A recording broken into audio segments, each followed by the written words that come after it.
Declaration on the Prevention and Removal of Disputes and Situations which may threaten international peace and security and on the role of the United Nations in this field. The General Assembly. Recognizing the important role that the United Nations and its organs can play in the prevention and removal of international disputes and situations which may lead to international friction or give rise to an international dispute, the continuance of which may threaten the maintenance of international peace and security, hereafter disputes or situations, within their respective functions and powers under the Charter of the United Nations. Convinced that the strengthening of such a role of the United Nations will enhance its effectiveness in dealing with questions relating to the maintenance of international peace and security and in promoting the peaceful settlement of international disputes. Recognizing the fundamental responsibility of states for the prevention and removal of disputes and situations. Recalling that the peoples of the United Nations are determined to practice tolerance and live together in peace with one another as good neighbors. Bearing in mind the right of all states to resort to peaceful means of their own choice for the prevention and removal of disputes or situations. Reaffirming the Declaration on Principles of International Law concerning friendly relations and cooperation among states in accordance with the Charter of the United Nations, the Manila Declaration on the Peaceful Settlement of International Disputes and the Declaration on the Enhancement of the Effectiveness of the Principle of Refraining from the Threat or Use of Force in International Relations. Recalling that it is the duty of states to refrain in their international relations from military, political, economic or any other form of coercion against the political independence or territorial integrity of any state. Calling upon states to cooperate fully with the relevant organs of the United Nations and to support actions taken by them in accordance with the Charter relating to the prevention or removal of disputes and situations. Bearing in mind the obligation of states to conduct their relations with other states in accordance with international law, including the principles of the United Nations. Reaffirming the principle of equal rights and self-determination of peoples. Recalling that the Charter confers on the Security Council the primary responsibility for the maintenance of international peace and security, and that member states have agreed to accept and carry out its decisions in accordance with the Charter. Recalling also the important role conferred by the Charter on the General Assembly and the Secretary-General in the maintenance of international peace and security. 1. Solemnly declares that 1. States should act so as to prevent in their international relations the emergence or aggravation of disputes or situations, in particular by fulfilling in good faith their obligations under international law. 2. In order to prevent disputes or situations, states should develop their relations on the basis of the sovereign equality of states and in such a manner as to enhance the effectiveness of the collective security system through the effective implementation of the provisions of the Charter of the United Nations. 3. States should consider the use of bilateral or multilateral consultations in order better to understand each other's views, positions and interests. 4. States party to regional arrangements or members of agencies referred to in Article 52 of the Charter should make every effort to prevent or remove local disputes or situations through such arrangements and agencies. 5. States concerned should consider approaching the relevant organs of the United Nations in order to obtain advice or recommendations on preventive means for dealing with a dispute or situation. 6. Any state party to a dispute or directly concerned with a situation, particularly if it intends to request a meeting of the Security Council, should approach the Council, directly or indirectly, at an early stage and, if appropriate, on a confidential basis. 7. The Security Council should consider holding from time to time meetings, including at a high level with the participation, in particular, of ministers for foreign affairs, or consultations to review the international situation and search for effective ways of improving it. 8. In the course of the preparation for the prevention or removal of particular disputes or situations, the Security Council should consider making use of the various means at its disposal, including the appointment of the Secretary-General as rapporteur for a specified question. 9.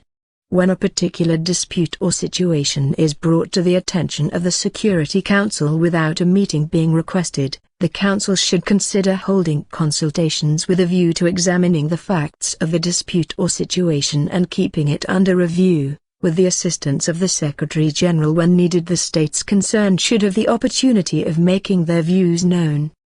10.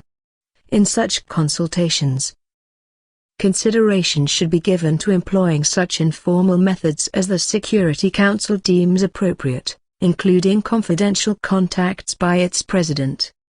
11. In such consultations, the Security Council should consider, inter alia, a. reminding the states concerned to respect their obligations under the Charter.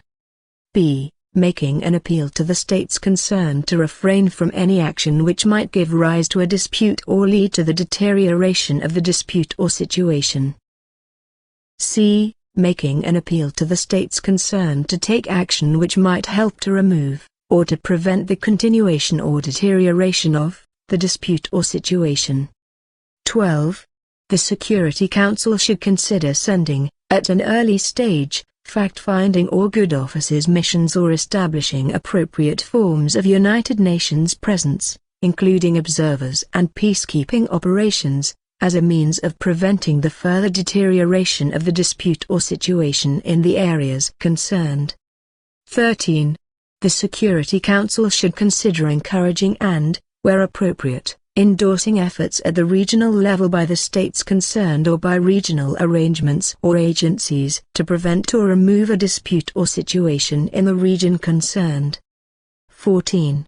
Taking into consideration any procedures that have already been adopted by the states directly concerned, the Security Council should consider recommending to them appropriate procedures or methods of settlement of disputes or adjustment of situations, and such terms of settlement as it deems appropriate.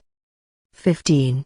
The Security Council, if it is appropriate for promoting the prevention and removal of disputes or situations, should, at an early stage, consider making use of the provisions of the Charter concerning the possibility of requesting the International Court of Justice to give an advisory opinion on any legal question. 16. The General Assembly should consider making use of the provisions of the Charter in order to discuss disputes or situations, when appropriate, and, in accordance with Article 11 and subject to Article 12 of the Charter, making recommendations. 17. The General Assembly should consider, where appropriate, supporting efforts undertaken at the regional level by the states concerned or by regional arrangements or agencies, to prevent or remove a dispute or situation in the region concerned. 18. If a dispute or situation has been brought before it, the General Assembly should consider including in its recommendations making more use of fact-finding capabilities, in accordance with Article 11 and subject to Article 12 of the Charter. 19. The General Assembly, if it is appropriate for promoting the prevention and removal of disputes or situations, should consider making use of the provisions of the Charter concerning the possibility of requesting the International Court of Justice to give an advisory opinion on any legal question. 20. The Secretary-General, if approached by a state or states directly concerned with a dispute or situation, should respond swiftly by urging the states to seek a solution or adjustment by peaceful means of their own choice under the Charter and by offering his good offices or other means at his disposal, as he deems appropriate. 21. The Secretary-General should consider approaching the states directly concerned with a dispute or situation in an effort to prevent it from becoming a threat to the maintenance of international peace and security. 22. The Secretary-General should, where appropriate, consider making full use of fact-finding capabilities, including, with the consent of the host state, sending a representative or fact-finding missions to areas where a dispute or a situation exists. Where necessary, the Secretary-General should also consider making the appropriate arrangements 23.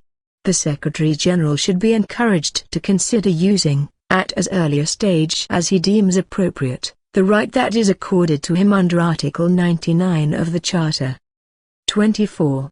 The Secretary-General should, where appropriate, encourage efforts undertaken at the regional level to prevent or remove a dispute or situation in the region concerned. 25. Should states fail to prevent the emergence or aggravation of a dispute or situation, they shall continue to seek a settlement by peaceful means in accordance with the Charter. 2.